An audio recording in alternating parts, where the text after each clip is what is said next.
I'm a housing law caseworker. I advise people of their legal rights.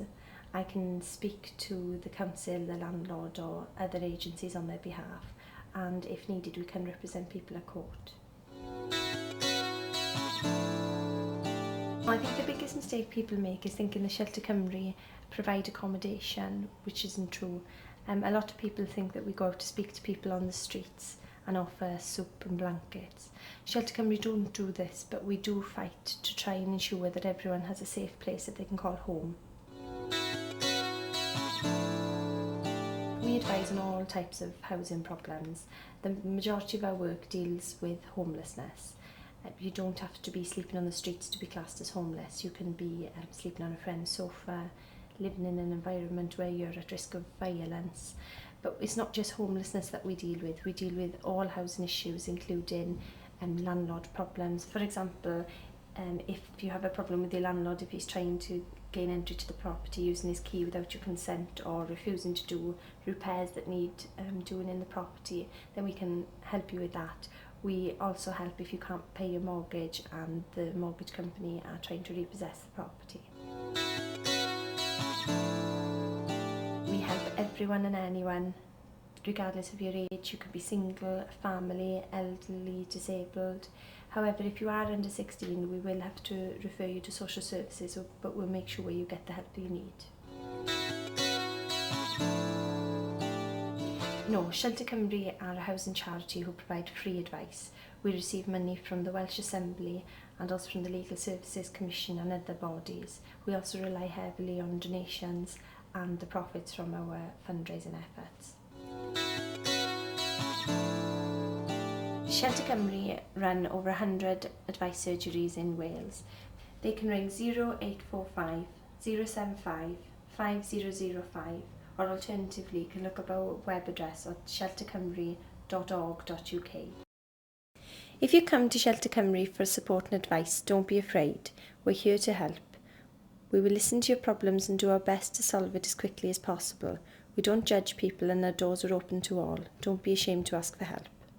Other agencies and charities can give some advice on housing and related issues such as debt management. Go to housemate.org.uk for further details.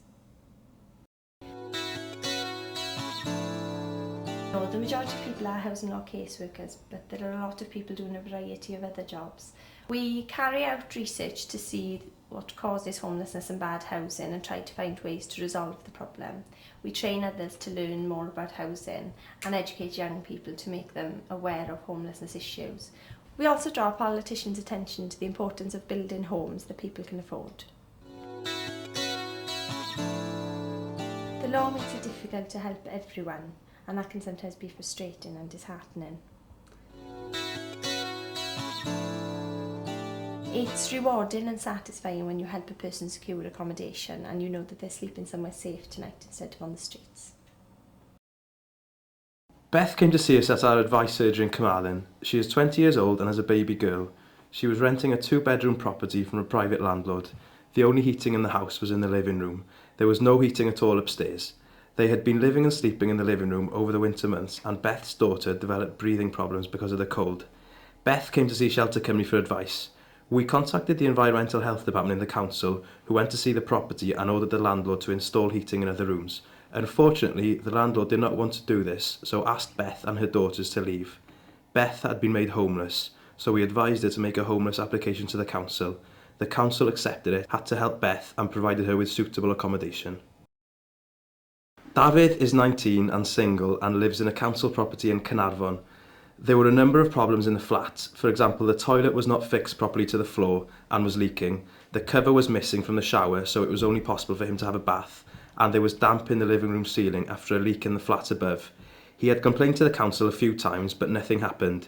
He came to see a Shelter Cymru advice worker at our Caernarfon surgery, who got in touch with the council. All the repairs were then carried out in a reasonable time. Jane, 17, was asked to leave her home because of her behaviour.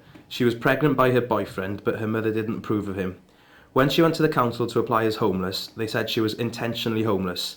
She came to see us at our Wrexham surgery and we got in touch with the council. We argued that Jane's actions were typical teenage behaviour and she did not deliberately do anything that caused her to become homeless. It became apparent that Jane had recently lost her brother to cancer, and her mother was understandably finding it difficult to cope. We argued that the council had listened too much to what Jane's mother said and not taken into account what Jane had said. The council looked at the case again and changed the decision. They then provided Jane with suitable accommodation.